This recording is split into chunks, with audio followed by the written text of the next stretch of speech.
Hello, everyone. How are you doing? Hope you're doing fantastic today. I'm glad you're here. Hope your day has been amazing so far. Very good. Today, I want to talk to you guys a little bit about this here. What do you see in this picture? That's right. She looks a little sad, maybe a little bit in despair. But why?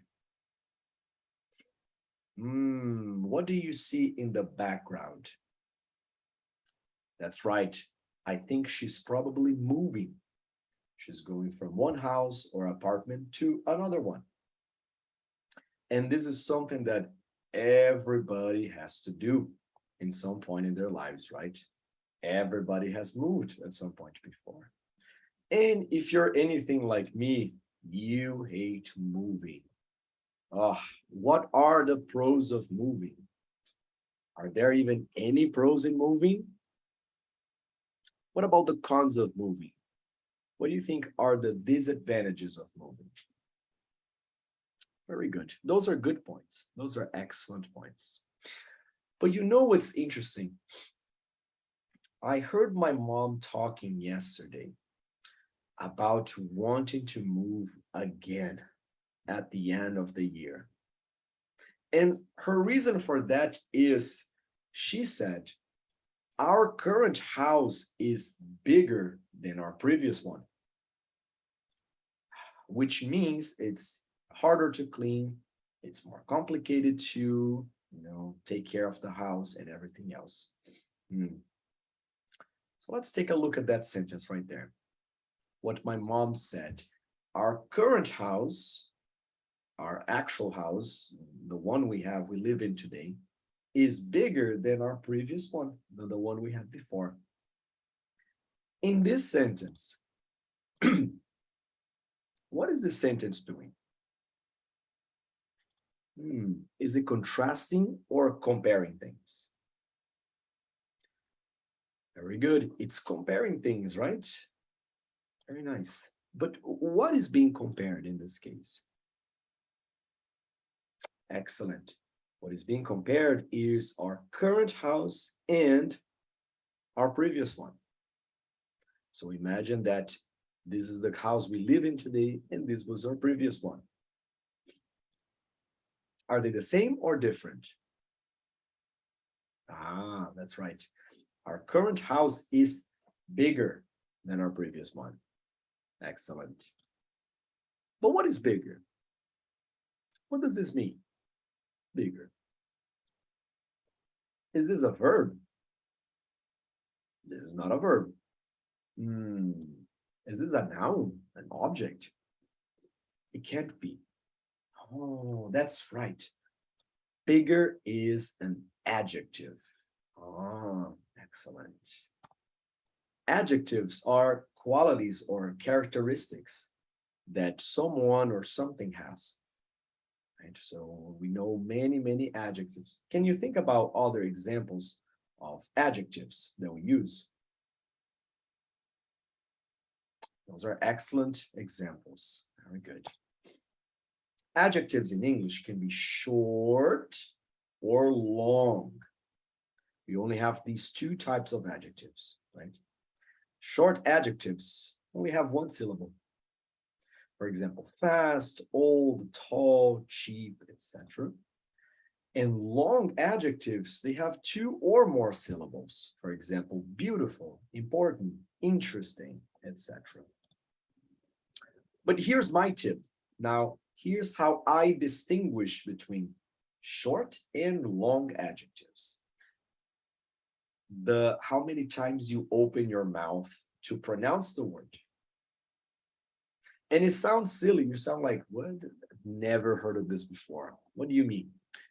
If you open your mouth just once to pronounce the word, it's a short adjective. For example, fast, or old, tall, cheap, just once. If you have to open your mouth more than once, it's a long adjective. For example, beautiful, important, interesting. and on and on.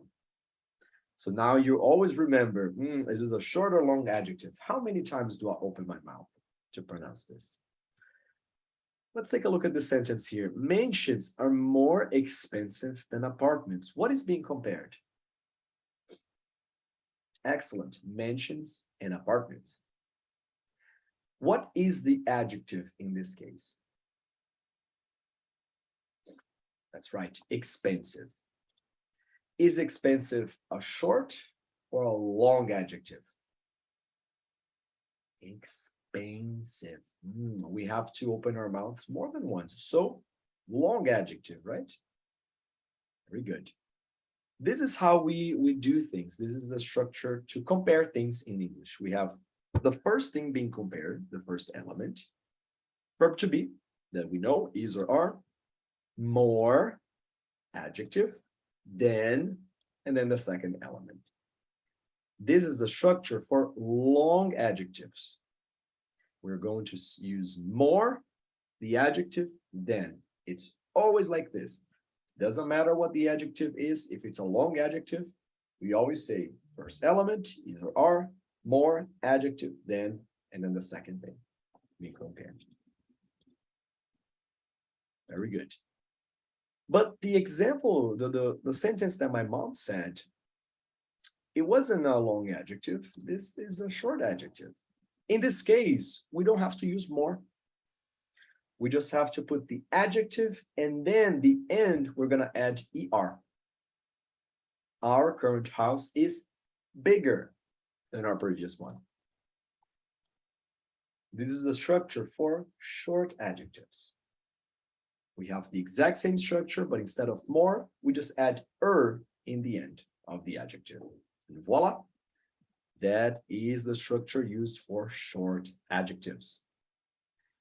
But what's the form here for the adjective? What is the adjective without the comparative? Is it big with two G's? No, it's big with only one G. Oh, it's interesting. So why do we double? Why do we go from big, B-I-G, to bigger, B-I-G-G-E-R? This is the reason why. When we have this combination of consonant, vowel, consonant, we double. For example, imagine we're comparing Cuiabá and Curitiba, and the adjective is hot.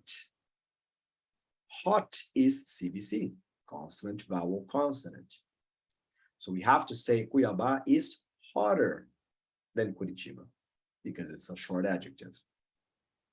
Excellent. Well done, folks. Here's some important exceptions. Adjectives that end with Y.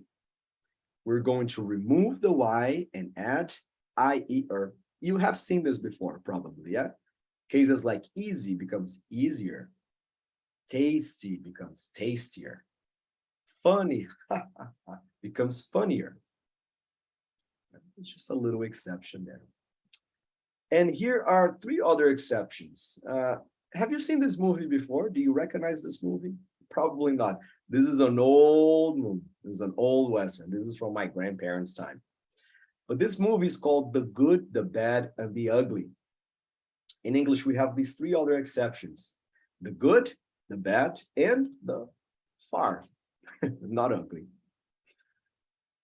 In these cases, good is going to become better in the comparative form. Bad is going to become worse. Worse. Attention to the pronunciation. Worse. And far is going to become farther or further. So these three are complete exceptions. You just have to remember these ones. Good becomes better, bad becomes worse, and far becomes farther or further. Excellent. Let's practice a little bit. So here we have a text. I want you guys to read the text and identify, to circle all the comparative forms, either for long adjectives or for short adjectives in the text. Let's go. Very good. You guys ready? Let's check our answers. The first one here is higher than. Remember that we always use than to compare things in English. closer to the cooking school than, more expensive than, more convenient than, bigger than, roomier than. It's an interesting adjective, roomy, yeah. Much smaller than again, quieter than, cheaper, and more exciting than. Excellent. Very good. Let's go for one more practice. Now we're going to have the adjectives we're going to use in parentheses. And I want you guys to use the comparative form of those adjectives. First one, that's right, busier than. Easier than. More beautiful than. Excellent. Prettier than.